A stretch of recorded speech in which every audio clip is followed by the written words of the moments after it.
This is the Hall Institute's public forum, and my name is Michael Rickards. I'm delighted today to have a special guest, Andrea Krich, who is the head of a group that we've heard an awful lot about lately, and it's making it possible to end homeless. Andrea, welcome. Glad to have you here. Glad to be here. Tell us a little bit about this coalition with a long name. It's got a very long name, but it speaks to what we do. Our mission is to end homelessness. And we do that through 2 transitional housing programs and 1 independent living program in Middlesex County in central New Jersey. Now you service essentially how many people? We have about 119 to 140 individuals. That includes adults and children. How many people do you rotate in and out in 6 months or so? They're not supposed to rotate in 6 months. 1 program is a year, 1 program is up to 2 years, and the independent living program can be up to 3 years because it's more permanent housing.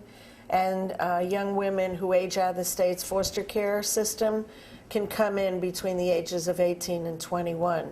So if we get them at 18, we could actually keep them for 3 years. Now we're interested here in the public policy aspects of what people do. And I'm sort of curious, what really are the public policy ramifications of serving the homeless? One of them is the lack of policy. There doesn't seem to be a continuous public will to really address the concerns and the needs of the homeless. We are putting together 10-year plans to end homelessness, and there is a change in policy to look at, instead of managing homeless, in other words, moving them from shelter to shelter, what we're looking at is more prevention and rapid rehousing. How do we prevent people from becoming homeless in the first place? And should they become homeless, how can we rapidly rehouse them instead of warehousing them in shelters? Can we get them into housing? The major barrier right now for any major successes, long-term successes, is the lack of a strong political will, the lack of funding, and the dearth of affordable housing in New Jersey. Now we hear about an awful lot of houses being vacant, being foreclosed on. Yes.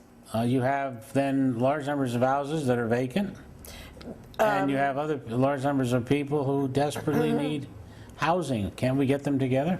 One would think that would be easy, but what happens with a house in foreclosure is it's tied up legally and you can't get to it. We're trying in Middlesex County with our 10-year plan and our permanent housing committee, we're trying to put together a pilot program where we could buy down these houses such that there's no debt service and then offer them for rent at affordable rates. And then for every affordable housing that we have, maybe put 1 or 2 that are below fair market rent, because most of the people who are homeless cannot afford the fair market rent. And just so you understand what that means, in Middlesex County, a studio apartment to rent costs over $1,000 a month. If you're homeless and just doing an entry-level job, you're making anywhere from $7 to $10 an hour. You need $18 an hour. So you'd actually have to have 3 full-time jobs, which obviously is impossible. So I thought we had all of these programs, Section 8, for example, federal supplement, that really dealt with the homeless problem. And it pretty much routed it, that it's not a problem anymore. No, that would be what the politicians would like you to believe. But in fact, the funding for Section 8 or any housing subsidy has gradually decreased. When Amandla Crossing, which is our first transitional housing program, when that started, our graduates were guaranteed a Section 8. 10 years ago, there were no Section 8s. You ask anybody living in New Brunswick who gets on the Section 8 housing list, it's a 10-year wait. After we lost the Section 8, then we got state home vouchers, which again did the same thing. It was a subsidy. State ran out of money, no home vouchers. Governor Corzine came in. We advocated for a state rental assistance program. That came in. Our graduates got that. Homeless people got that. People at very low income got it.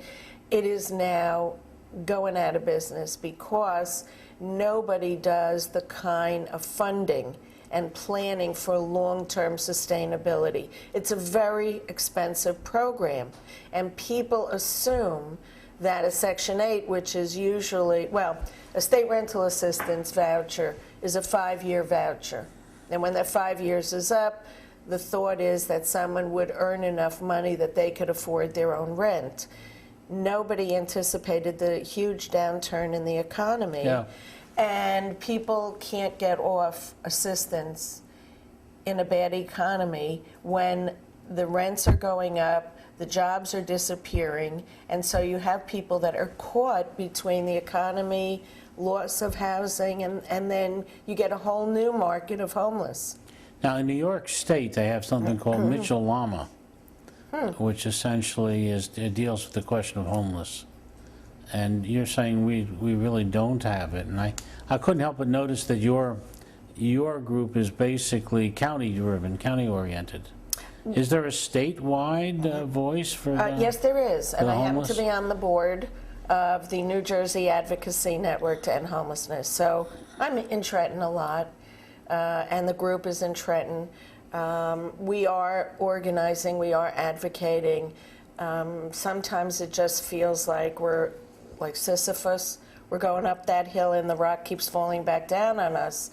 Right now you have a state that has a terrible budget, lack of revenues, so when we advocate for affordable housing, that's going to cost money. And we're getting a lot of pushback. You know what's happening with COA, with the Council on Affordable Housing. The governor wants to get rid of that. I'm not so sure I totally disagree with him, but I think there has to be something in place to make sure that affordability exists for everybody. Now, you have an event coming up on October 13th. Yes, we do. Saw it on your website. Tell us a little about it. It's called Words About Home, and it was a way that we thought we could raise money and educate the community as to who homeless people are and what it feels like to be homeless, to not have a home. So we had our residents and graduates, children and adults, write essays or poems or stories. We have a poet, Nancy Scott, who is actually from Middlesex County, and she will be judging it, and there will be a first, second, and third prize in the 2 age categories. And it will be held at Johnson & Johnson in New Brunswick, and they are our corporate sponsor. They're underwriting our costs. And What time is that? it's at 6 o'clock. We invite everybody to come. We'd love to have a lot of people to acknowledge and encourage these folks, because they're going to get up and read their pieces. What does the average homeless, quote-unquote, person look like? Looks like you and me. And I'm really glad you asked that, because I think the stereotype is that it's a beggar on the street of some race, ethnicity, but in fact, the largest segment of the homeless population are families, either 2-parent families or single-parent families. There is a huge changing face of the homeless. The average age of a homeless child is 6 years old. That's first grade, kindergarten.